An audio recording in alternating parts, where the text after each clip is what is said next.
Hey, what's shaking YouTube? It's good to be back. Thanks for taking the time to join us. As always, this is GK, and we've got a little bit of mail to share with you right here in front of us. We got 5 PWEs to rip open and tear apart. The first one that we've got coming out is Patrick Mahomes 2020 draft picks. We kind of went on a run of these guys to kind of improve the listing. It's not a silver. I've seen some of the silvers, and man, they're actually selling pretty well. These are selling pretty fair, and it's just a good offering. So it's one of those things that, man, you like to have on your shelf to help draw buyers. This one is pretty cool. It's a die cut Tom Brady Prism.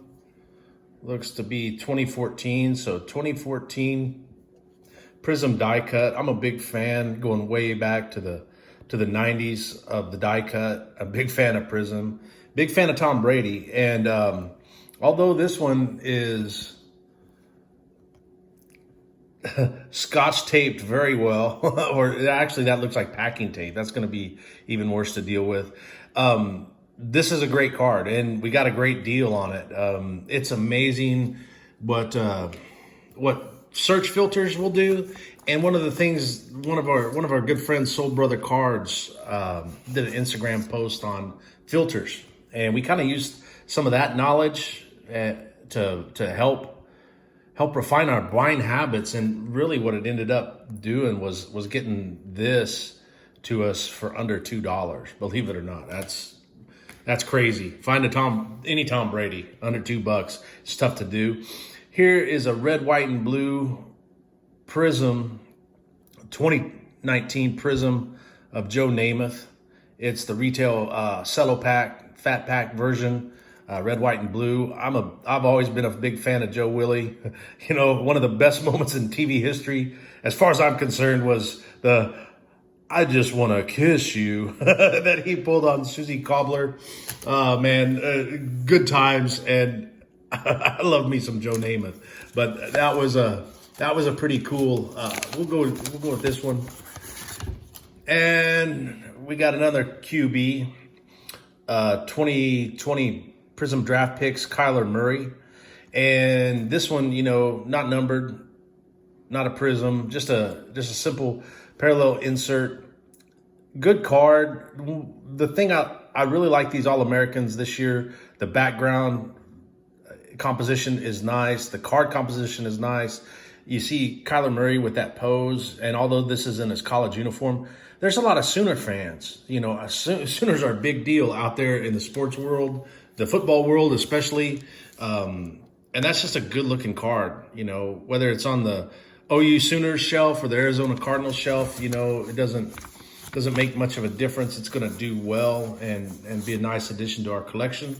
This one was intriguing because the other day we had packages. We had the individual team bags with a number listing for SKUs, and kind of gave us some insight on what a SKU is, maybe how to utilize SKUs. Here's like another spin on that technique where, the seller is PWE, and what he has, it was already like a small envelope. Now we had to slice it across the top to get it open, but it was already in a top loader. So the likelihood of the card being damaged was not good. But here it is by item number. So what that seller can do is, once this item sells, right, then he can just go to his case, his boxes, however he or she stores them, pull up the item number, and then slide it right into a PWE,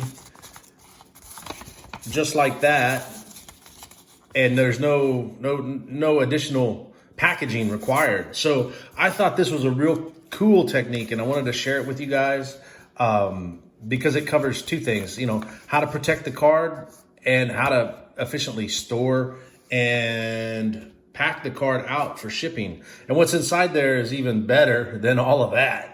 Is I believe these are 2017 throwbacks to, I believe, 1998, something like that, 97 or 98. I think it was 97 because they usually go on the 20-year throwback. But that's a silver Prism throwback of Dangerous. We love us some Dangerous, and that always helps too. So here's our 5 cards.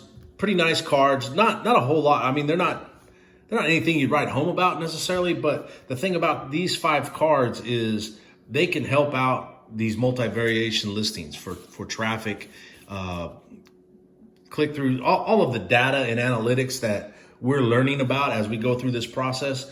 These can help us out on. And, we may be able to put, 10-15% ROI in the back in the kitty to do this all over again. That's what makes it fun. So we're going to spin around the camera real quick, give you the heads up on today's shipments and some big news. So stand by.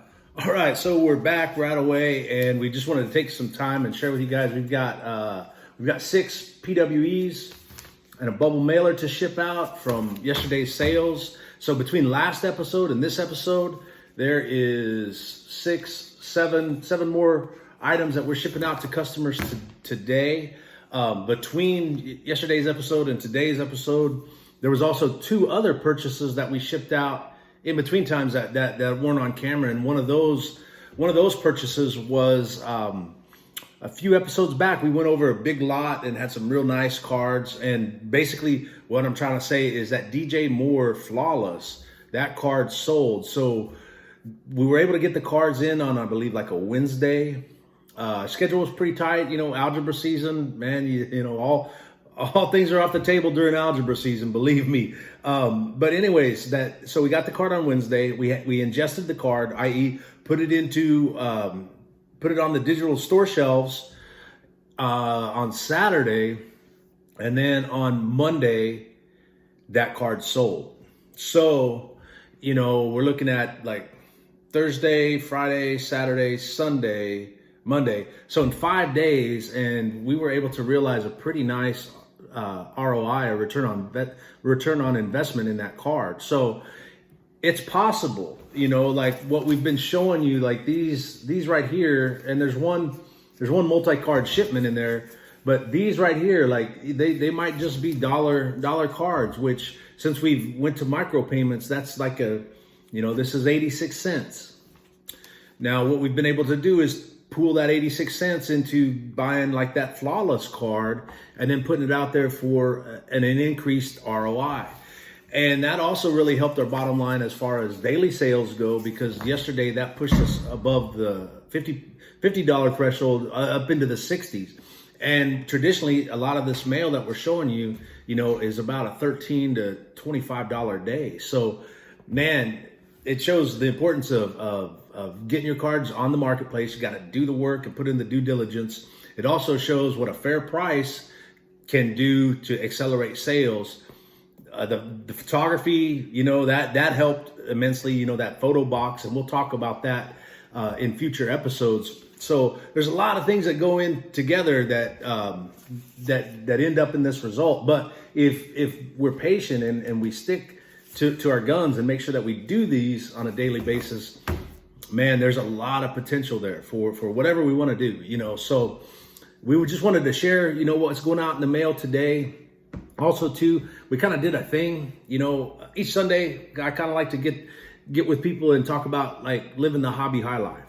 And so what I've done, believe it or not, man, I've created a different channel that's called just that, Living the Hobby High Life. I think it has a better ring to it. It might be more indicative of what we're trying to do here as far as provide experience, information, valuable content to you, our viewers. So, and I think it's a lot easier to say when it all comes down to it, living the hobby high life or GK45X5, So we're going to keep this channel, and as we transition, we'll let you guys know, but we just wanted to let you know that we're working on some bigger things, and I think that will be an even better platform for us to share this experience and share the wealth of knowledge with others and of others as well as we go through this process. So appreciate your time. As always, stay tuned. Big things are happening, and we'll be living the hobby high life till we see you again.